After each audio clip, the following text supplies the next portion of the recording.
तो आज हम बात करेंगे प्रश्नावली 6 जो कि त्रिभुज है। इसमें हम त्रिभुज का क्या पढ़ेंगे, तो इंट्रोडक्शन परिचय पढ़ेंगे। त्रिभुज का हम इसमें परिचय पढ़ने वाले हैं। चलिए हम आगे बढ़ते हैं। इसमें ये भी देखेंगे कि इसमें क्या क्या पढ़ना है आपको। पहली बात करते हैं त्रिभुज की, ठीक है। त्रिभुज की हम बात करते हैं, एक मिनट पेज को थोड़ा आगे कर लिया जाए, ठीक। जैसे हम बात करते हैं त्रिभुज की जैसे कि हमने यहाँ पे एक त्रिभुज छोटा सा बना लेते हैं। त्रिभुज बना दिया हमने ए बी और ये सी। ये आपका क्या त्रिभुज है। पहली बात जानेंगे कि त्रिभुज कहते किसको हैं, ठीक है। थोड़ा फ्लैश ऑफ करेंगे, फ्लैश, चलिए ठीक। अगर हम बात करते हैं त्रिभुज की, त्रिभुज किसे कहते हैं, ठीक है। आपने पढ़ा होगा कि तीन रेखाखंडों से घिरी बंद आकृति को त्रिभुज कहते हैं। 3 रेखाखंडों से घिरी बंद आकृति को त्रिभुज कहते हैं। त्रिभुज में देखिए 3 कोण होते हैं, कोण ए, कोण बी, कोण सी। त्रिभुज में 3 शीर्ष होते हैं। तो देखिए पहली बात जानेंगे, जो त्रिभुज होती है इसमें तीन क्या होगा, 3 भुजा होगा। भुजा कौन कौन है, तो कहेंगे ए बी है और बी सी और यहाँ से ए सी। ये क्या है, 3 भुजाएं हैं इसकी। दूसरी बात करते हैं, 3 शीर्ष होते हैं। 3 शीर्ष होते हैं, एक शीर्ष, दूसरा शीर्ष और ये तीसरा शीर्ष। और तीसरी बात जानेंगे कि 3 कोण होते हैं, जो कि हमने पहले ही बता दिया। त्रिभुज में 3 भुजा होती है, ए बी, बी सी और ए सी है। इसमें देख सकते हो 3 शीर्ष होते हैं, 1 2 3। 3 कोण होते हैं, कोण ए, कोण बी, कोण सी, ठीक है। ये आपका त्रिभुज है, ठीक है। समझ में गए मेरी बात को। त्रिभुज किसे कहते हैं आपको पता होगा, हम इसको दोहरा देते हैं। 3 रेखाखंडों से घिरी बंद आकृति को त्रिभुज कहते हैं।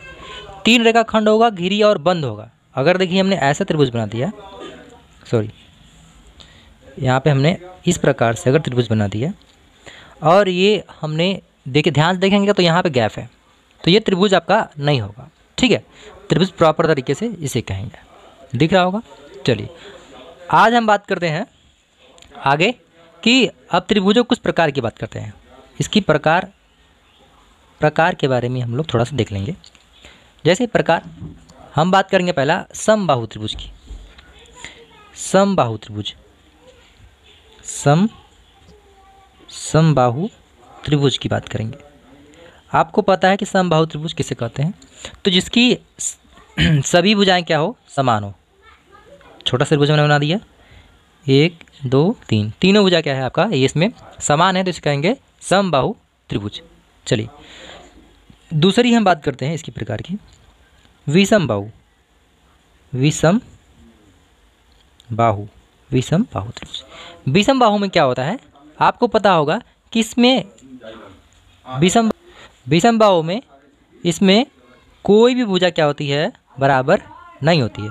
कोई भी भुजा बराबर नहीं होती है, ये क्या होगा, ये विषमबाहु होगा। अब आते हैं विषमबाहु हो गया, एक और होता है क्या, समद्विबाहु, ठीक है। इधर ही देख लेते हैं इसको, समद्विबाहु।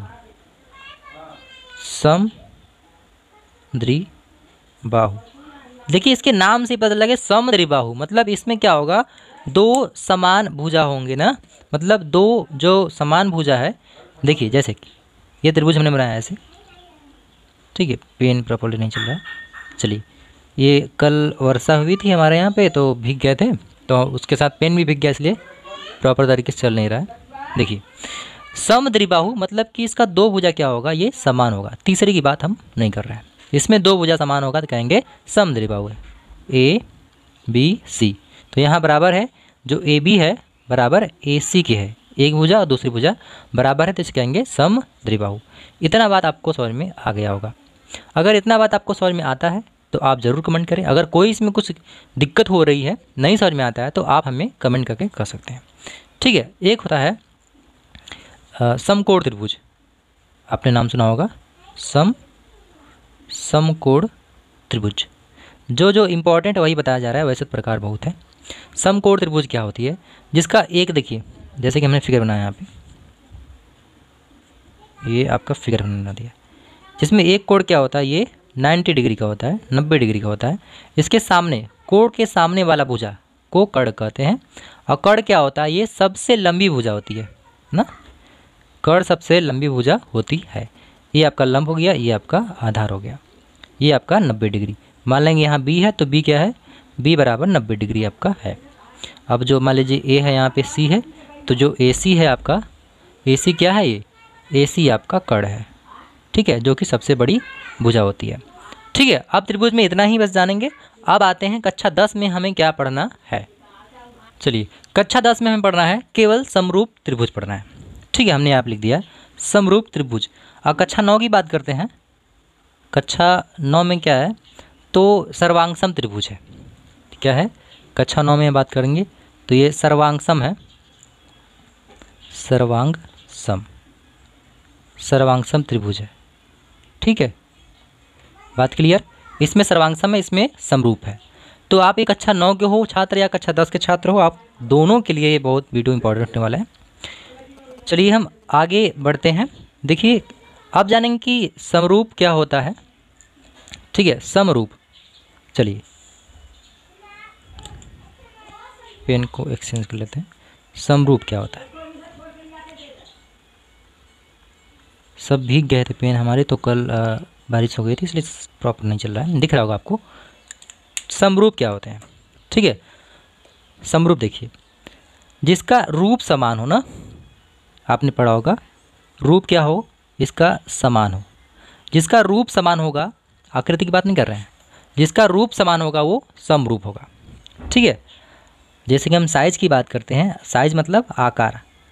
आकार समान भी हो सकता है और असमान भी हो सकता है। ठीक है, समान भी हो सकता है, असमान भी हो सकता है। ठीक है, समान और असमान दोनों हो सकता है। चलिए एग्जाम्पल से हम लोग समझते हैं। ठीक है, जैसे कि हमने ले लिया यहाँ पे एक, हमने वर्ग ले लेते हैं, वर्ग ले लिया।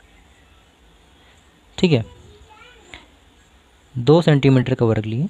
एक और लेते हैं, ये 3 सेंटीमीटर के लेते हैं। ठीक है, तो आप देखोगे इसका जो आकार है, इन दोनों का जो आकार है, आकार क्या है, आकार समान नहीं है। आकार समान नहीं है। आकार का मतलब साइज क्या होता है ना, ये साइज, साइज, साइज क्या है, समान नहीं है ये साइज। लेकिन रूप क्या है, अगर हम बात करते हैं रूप की, तो इन दोनों का रूप, इन दोनों का रूप क्या है, रूप समान है। अतः ये दोनों आकृति क्या है, समरूप है। ठीक है, आप लिख सकते हो, अतः यह आकृति, यह दोनों आकृति, दोनों आकृति जो आपकी दिख रही है, ये और ये, या दोनों वर्ग की बात करते हैं, दोनों वर्ग क्या है, समरूप होंगे। बात क्लियर, समरूप समझ में आई हमारी बात को। समरूप आपका होगा, समरूप का मतलब कि रूप की बात करेंगे, उसकी डिजाइन की बात करेंगे। आप देखोगे ये भी वर्ग है, ये भी वर्ग है। एक और एग्जांपल देखो, हमने बना दिया है वृत्त, हमने एक और बड़ा सा वृत्त बना दिया। चलिए, ये हमने 2 वृत्त ले लिया। ठीक है, इसकी त्रिज्या मान लेते हैं 5 सेंटीमीटर है, इसकी त्रिज्या मान लेते हैं 2 सेंटीमीटर है। ठीक है, तो आप देखोगे इसकी 5 सेंटीमीटर है और इसकी 2 सेंटीमीटर है। जो इन दोनों का साइज है सेम नहीं है, लेकिन ये क्या होंगे, ये दोनों समरूप होंगे। ठीक है, क्या होंगे, समरूप होंगे। आपको ये पता होगा कि सभी वृत्त क्या होते हैं, समरूप होते हैं, और सभी वर्ग भी समरूप होते हैं। ठीक है, बात क्लियर। अब हम आते हैं आगे। चलिए, यहाँ पे आपका हमने लिख दिया एक तरफ समरूप और एक तरफ सर्वांगसम। ठीक, आप दिख रहा होगा, थोड़ा सा जूम कर लिए। ठीक है, समरूप और सर्वांगसम में अंतर क्या है।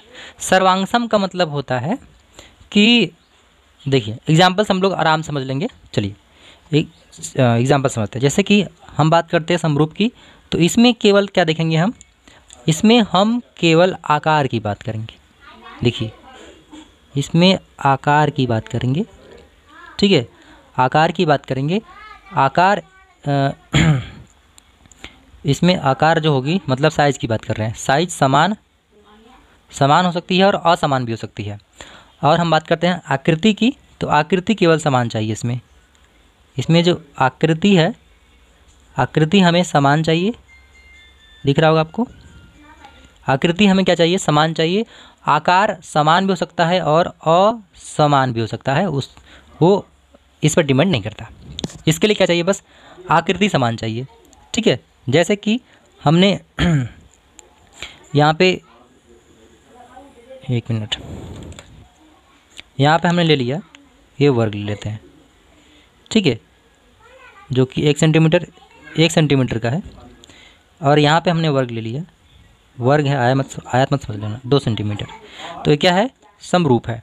सर्वांगसम के लिए क्या चाहिए? हम बात करते हैं आकार की। सर्वांगसम आकार और आकृति दोनों क्या हो? दोनों हमें समान चाहिए। दोनों क्या चाहिए? समान चाहिए। आकृति और आकार दोनों समान होगा तभी ये सर्वांगसम होगा, तभी ये क्या होगा? सर्वांगसम होगा। जैसे कि हम बात करते हैं, अगर हम लेते हैं यहाँ पे कोई वर्ग लेते हैं, जैसे कि हमने ये लिया यहाँ पे 2 सेंटीमीटर का वर्ग, और फिर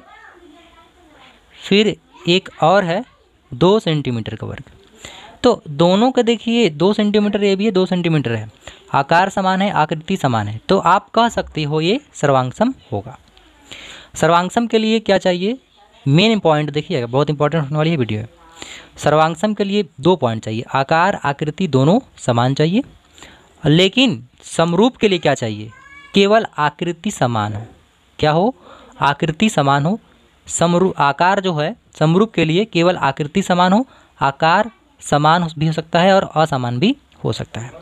अब एक बात और आपको बता दें, लिख के बता दे रहे हैं, लिख देंगे तो आप भी शायद नोट कर लो अच्छे से। जैसे कि हम बात करते हैं जो आकृति मतलब सभी, या आप कह सकते हो कि जो आकृति